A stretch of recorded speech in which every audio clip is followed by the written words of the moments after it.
अस्सलामुअलैकुम अज़ीज़ तालबात, उम्मीद है आप सब लोग खैरियत से होंगे। आज ऑनलाइन क्लासेस की हमारी आज दूसरी क्लास। कल हम लोगों ने जो है रमूज़ो काफ शुरू किया था। उम्मीद है कि आप लोगों ने उसको पढ़ा होगा, समझने की कोशिश की होगी और समझ आ भी गई होगी। कल हम लोगों ने रमूज़ो काफ में से दो अलामतें जो हैं वो पढ़ी। पहले सक्ता, इसका मतलब क्या था? सक्ता का मतलब मुख्तसर ठहराव। उसके बाद हमने वक्फ़ा किया। वक्फ़ा में हमें सक्ता से ज़्यादा थोड़ा ठहराव की ज़रूरत थी। आज हम जो करेंगे वो है राब्ता। राब्ता की अलामत जो है ये दो जिसे आप डॉट कहते हैं वो है। अलामतों की पहचान आप लोगों ने बिल्कुल करनी है। अलामत के बग़ैर जो है आपके रमूज़ो काफ याद करने का कोई फ़ायदा नहीं है, क्योंकि इन्हीं अलामात अगर आपको याद रहेंगी तो आप तहरीर में उसका इस्तेमाल कर सकते हैं। राब्ता की तारीफ़ क्या है? इबारत में राब्ता की अलामत उस जगह आती है जहाँ वक्फ़े से ज़्यादा ठहराव की ज़रूरत होती है। जब किसी बात की वजाहत करना हो या किसी का कौल बयान करना हो तो तमहीदी जुमले और कौल के दरमियान हम किस चीज़ की अलामत लगाते हैं? राब्ता की अलामत लगाते हैं। राब्ता में हम कहाँ पे अलामत कहाँ पे इस्तेमाल करते हैं? जहाँ हमें वक्फ़े से ज़्यादा ठहरने की ज़रूरत होती है। मिसाल नंबर 1 है, इसमें मैंने पहले भी कई बार कहा है।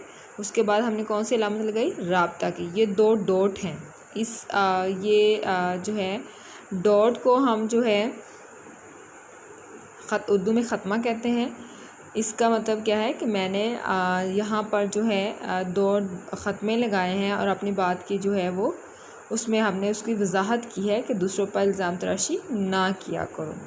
मिसाल नंबर 2 है, सच है गया वक्त फिर हाथ नहीं आता। इसमें जो है अगर आपको अलामतें आप लोगों के पास जो भी किताब हो उसमें जो भी हैं आप उसमें से वो भी याद कर सकते हैं। उसके बाद आगे हमारे पास है तफसीलिया। तफसीलिया जो है वो किससे निकला है? तफसील से। तफसीलिया की अलामत क्या है कि आपने जो है दो राब्ता की अलामत लगाई और उसके साथ एक छोटी सी लाइन लगा दी, जिसका मतलब क्या होता है कि ये अलामत किसकी है? तफसीलिया की। अब तफसीलिया की तारीफ़ क्या है कि ये अलामत इबारत में किसी बात की तफसील आने से पहले इस्तेमाल होती है। जिस तरह से फ़र्ज़ करें कि आप लोग जो हैं कोई मज़मून लिखते हैं, जैसे आप लोगों ने मैट्रिक तक जो है हेडिंग्स बनाते थे, उसमें हेडिंग के बाद आप दो नुक्ते लगा देते थे और उसका मतलब ये होता था कि इस हेडिंग की या इस पॉइंट की जो है वो बात की वजाहत या तशरीह आप जो है वो नीचे कर रहे हैं। इस अलामत को जो वो आप दो नुक्ते लगाते थे और एक लाइन लगाते थे, उस अलामत को हम क्या कहते हैं? तफसीलिया की अलामत कहते हैं। इस अलामत के बाद ज़रूरी है कि इबारत नए पैरे से शुरू हो। इसका मतलब ये है कि एक बात एक पैराग्राफ में जो है उसकी वजाहत हो गई है, इसलिए नई बात के लिए नया पैराग्राफ जो है वो हम इस्तेमाल करते हैं। और इस अलामत से पहले मदद ज़ैल या हस्बे ज़ैल के अल्फाज लाए जाते हैं। इसके लिए मिसाल नंबर क्या है? 1, पाकिस्तान के 4 बड़े शहर मदद ज़ैल हैं। उसके बाद हमने कौन सी अलामत लगाई? तफसीलिया की। वो नीचे शहरों की तफसील आई है। पाकिस्तान के कराची के बाद हमने कौन सी अलामत लगाई? इसको हम कहते हैं सक्ता। लाहौर के बाद हमने कौन सी अलामत लगाई? सक्ता, मतलब हम थोड़ा सा ठहर रहे हैं। मुल्तान और फैसलाबाद, ये जो है पाकिस्तान के 4 बड़े शहर मदद ज़ैल हैं। कराची, लाहौर, मुल्तान और फैसलाबाद, ये तफसीलिया की जो है वो उसकी मिसाल है। उसके बाद मिसाल नंबर 2 में है, पाकिस्तान के 5 बड़े दरिया हस्बे ज़ाइल हैं। उसके बाद आप देख रहे हैं अलामत कौन सी है आगे आई हुई है? तफसीलिया की। मतलब हम पाकिस्तान के 5 बड़े दरियाओं की तफसील जो है वो नीचे दे रहे हैं। सबसे पहले क्या है? अब यहाँ पे नंबरिंग कर दी गई है, सतलज, रावी, चनाब, झेलम और सिंध। उसके बाद राब्ता तफसीलिया के बाद अगली रमूज़ो काफ में जो हमारे पास अलामत है वो है ख़त्मा। ख़त्मा को अंग्रेज़ी में फुल स्टॉप भी कहते हैं। ख़त्मा की अलामत हम उर्दू में किस तरह से ज़ाहिर करते हैं? हम छोटी सी एक लाइन लगा देते हैं और उससे हम ख़त्मा की अलामत को ज़ाहिर करते हैं।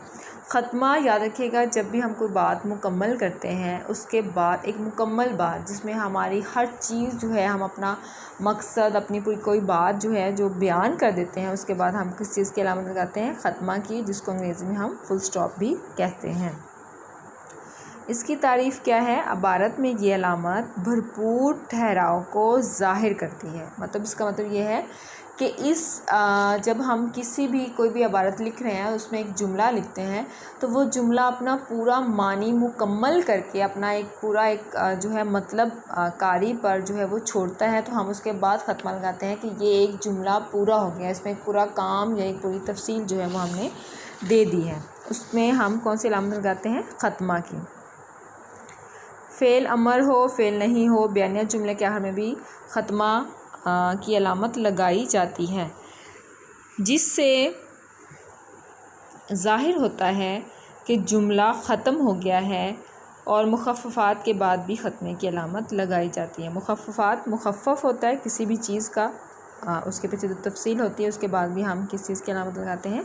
ख़त्मा की अलामत लगाते हैं। इसमें दो चीज़ें आपके पास आ गई हैं। एक जुमला जब पूरा मुकम्मल मानी जो है, एक मतलब जो है वो कार्य को समझा देता है, उसके बाद भी हम जो है ख़त्मा की अलामत लगाते हैं। और मुख़फ़्फ़फ़ात, मुख़फ़्फ़फ़ की जमा मतलब जिसके पीछे जो है हम कोड वर्ड्स जिन्हें इस्तेमाल करते हैं, उनके बाद भी हम किस चीज़ की अलामत लगाते हैं? ख़त्मा की अलामत लगाते हैं। और ख़त्मा को हम अंग्रेज़ी में फुल स्टॉप भी कहते हैं, और उर्दू में हम इस अलामत को एक छोटी सी लाइन के साथ जो है वो ज़ाहिर करते हैं। अब इसकी मिसाल देख लें आप। दुनिया आखिरत की खेती है, एक मुकम्मल जुमला जो अपना सारा कुछ जो है वो हम पर ज़ाहिर कर रहा है, एक पूरी बात हम पर जो है वो वाज़िया कर रहा है, तो उसके बाद हमने किस चीज़ की अलामत लगा दी है? ख़त्मा की अलामत लगा दी है। मिसाल नंबर 2 है, उसने अपना काम ख़त्म नहीं किया। बहुत सादा सा जुमला, एक मुकम्मल बात, एक मुकम्मल काम जो है वो हम पे ज़ाहिर हो रहा है, एक पूरी बात जो है वो हमें समझ में आ रही है, और उसके बाद हमने किस चीज़ की अलामत लगा दी है? ख़त्मा की। अब जब हमने मुख़फ़्फ़फ़ात की बात की थी, तो ये देखें इसकी मिसाल जो है, मिसाल नंबर 3 में, इस गाँव में कोई MBBS डॉक्टर नहीं है। MBBS जो है वो मुख़फ़्फ़फ़ है किस चीज़ का? ये आप लोगों ने सर्च करना है कि MBBS किसको कहते हैं। M के बाद भी जो है ख़त्मा की अलामत, B के बाद भी ख़त्मा की अलामत, फिर B के बाद ख़त्मा की अलामत, और S MBBS, यानी ये मुख़फ़्फ़फ़ है जो डॉक्टर बनते हैं। उसके हवाले से ये आप लोगों की असाइनमेंट है कि आपने MBBS का मुख़फ़्फ़फ़, इसका पूरा, इसके पीछे क्या बैकग्राउंड है, ये लफ्ज़ किस बात के पर स्टैंड करता है, उसकी आप लोगों ने जो है उसको ढूंढना है। और वैसे भी आप लोगों में से बहुत सारे बच्चे जो हैं जिनका ख्वाब भी है MBBS डॉक्टर बनना, उनको तो बहुत अच्छी तरह से पता होगा कि MBBS का लफ्ज़ जो है वो किस बात पर स्टैंड करता है। ओके, आगे नेक्स्ट है मिसाल नंबर 4, नूरमीम राशिद अजीम शायर थे। ये भी एक जुमला है, एक बात है मुकम्मल जो है वो हम पर ज़ाहिर हो रही है, हम पे वाज़िया हो रही है। आप लोग माशाल्लाह से ख़ुद भी बहुत ज़हीन फ़तीन बच्चे हैं। उर्दू आप लोगों के लिए वैसे भी बड़ी आसान है।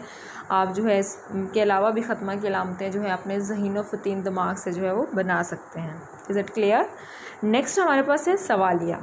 बहुत आसान, सबसे मुज़क्कर में सबसे आसान जो अलामत आप लोगों के पास है वह सवालिया। बचपन से आप पहली क्लास, दूसरी क्लास से आप इसको करते आते हैं। इसकी अलामत क्या आती है? सवालिया। मतलब सवालिया निशान हम लगा देते हैं। सवालिया का मतलब क्या होता है कि हमने किसी से कोई बात पूछनी है, कोई सवाल करना है, तो हम उस जुमले के आखिर में जो है वो कौन सी अलामत लगाते हैं? सवालिया की अलामत लगाते हैं। इसकी तारीफ़ में देखें, ये अलामत ऐसे सवालिया लफ्ज़ या जुमले के आखिर में लगाई जाती है जिसमें किसी से कोई बात पूछना या दरियाफ़्त करना मकसूद हो। मतलब हम किसी से कोई बात पूछ रहे हों या किसी बात को दरियाफ़्त कर रहे हों, किसी बात की वजाहत चाह रहे हों, तो हम किस चीज़ की अलामत लगाते हैं? सवालिया की अलामत लगाते हैं। इसकी मिसाल भी जो है वो आप लोग अपने ज़रख़ेज़ दिमागों से भी ढूँढ सकते हैं, कहीं से भी ढूंढ सकते हैं। हमारे पास जो किताब है आप किस कॉलेज में पढ़ते हैं, इसके आगे जो है आप देख रहे हैं अलामत जो है वो सवालिया की है। उसके बाद मिसाल नंबर 2 में, भला कभी आग और पानी एक हो सकते हैं। फिर सवालिया अंदाज़ से सवाल पूछा गया है और उसमें हमने अलामत किसकी लगाई है? सवालिया की। मिसाल नंबर 3 हमारे पास जो है, अकरम तुम्हारे पास किस वक्त आएगा। यहाँ पे भी सवाल है, दरियाफ़्त किया गया है, और उसके बाद आप लोग देख रहे हैं कि अलामत किस चीज़ की लगी हुई है? सवालिया जो है वो अलामत लगी हुई है। आज के लिए हमारा इतना ही काफ़ी है। अब तक हम लोग जो है वो 6 रमूज़ व काफ़ की अलामात कर चुके। कल हम लोगों ने किया सक्ता और वक्फ़ा, आज हम लोगों ने किया है राब्ता, तफसीलिया, ख़त्मा और सवालिया। अब आप लोगों का काम ये है कि आपने लोगों ने अपने रजिस्टर्स पे जो है वो इसको अच्छी तरह से लिखना है, इनकी अलामात को जो है वो अच्छी तरह से याद करना है ताकि जो है वो आप लोगों के लिए आसानी हो। और आप जब भी कोई तहरीर लिखें तो आपको लिखने के तरीके जो हैं वो आप जानते हों और उसको जो है आप इनको अच्छी तरह से अपनी तहरीर में, कोई भी आप ख़त लिख रहे हैं, कोई आप मज़मून लिख रहे हैं, कोई आप मुकालमा लिख रहे हैं, किसी से कोई दरख्वास्त लिख रहे हैं, तो आपको पता हो कि हमने किस जगह पे कौन सी अलामत का इस्तेमाल करना है। Is it clear? उम्मीद है कि आप लोगों को जो है वो समझ में आ गया होगा। ऑनलाइन क्लासेस में यकीनन उस तरह का मज़ा तो नहीं है जो एक क्लास में होता है, इसलिए आप सब लोगों से मेरी ये दरख्वास्त है कि आप सब लोग जो है अपनी दुआओं में जो है इस दुआ को ज़रूर शामिल करें कि अल्लाह पाक इस कोरोना वबा को जो है वो ख़त्म करे और हमारे दोबारा से वही रौनक और चहल पहल जो है वो फिर से जो है वो दोबारा वापस लौट आए। खुश रहें और खुशियाँ बाँटें। ओके अज़ीज़ तालबात, अल्लाह हाफिज़।